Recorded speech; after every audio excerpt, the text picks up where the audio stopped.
I like this idea from Rick Joyner. The Lord had told him he was crucified between two trees, the tree of yesterday and the tree of tomorrow, or words to that effect from my recollection. Notice he was crucified between two thieves. One thief was stuck in the past of his sins, the other thief was stuck in the hope for the future of the kingdom, and Jesus in the middle, who said, "Today you will be." So we take the word today as between yesterday and tomorrow. In some way all three were traders of time, neither of the thieves were interested in today. Perhaps we can say for the sake of the point that there is a resurrection, a kingdom for today, today you will be. So let us find him not entirely in the moan of our past regrets, nor entirely in the hope of our future dreams, but submit to the alchemy of today, make him our immediate moment, which in time will transcend the future and the past.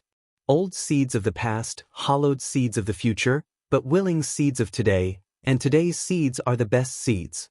On another note, this morning in my inner mind I saw this angel dashing forth to me. It was as if he was entangled with something at first, thorns of a bristle bush, as though he would have come a long time ago. He said, "This year, 2026, each month is ruled by the letter T, the month of April, the letter T of tired, or tiresome, and the month of May, the letter T of truth. And by truth I suppose it can mean understanding, exposing, settling into things of some sort.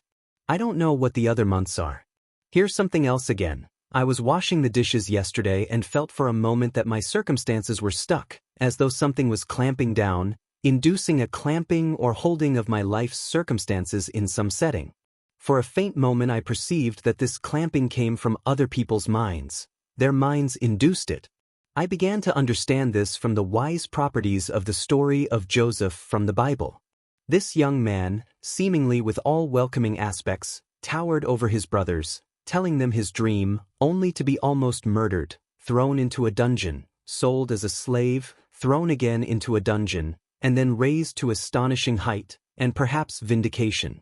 How confused he must have been, how relentless and victorious his antagonists. I begin to understand that it was the minds of his brothers who affected reality.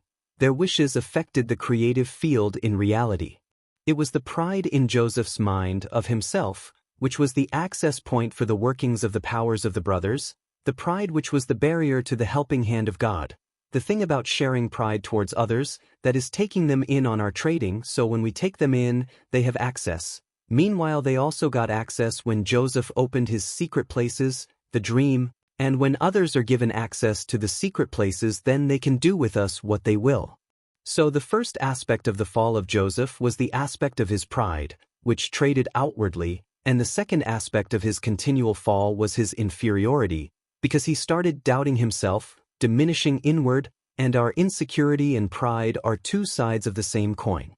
But this second aspect, now of inferiority and doubt, again allows access of the minds of the envious against our life, because the injured always trades masochistically, always defers, the pain always bleeds out to others, outside of our secret gardens, always opens up our permeability, because we hope in others, out of fear, so they have access again to destroy us by their wishes. And then enters the third aspect of Joseph, which is, in the setting of forgiveness, of finding truth in between the regret of yesterday and the impossible hope of tomorrow, a forgiveness, a finding of self, of finding again a new self, a true self, an exquisite delightful self, an embracing of self in humility. And this sets us free. And this state, because it is a qualitative state of being, creates a protective standing against the alchemical minds of other humans.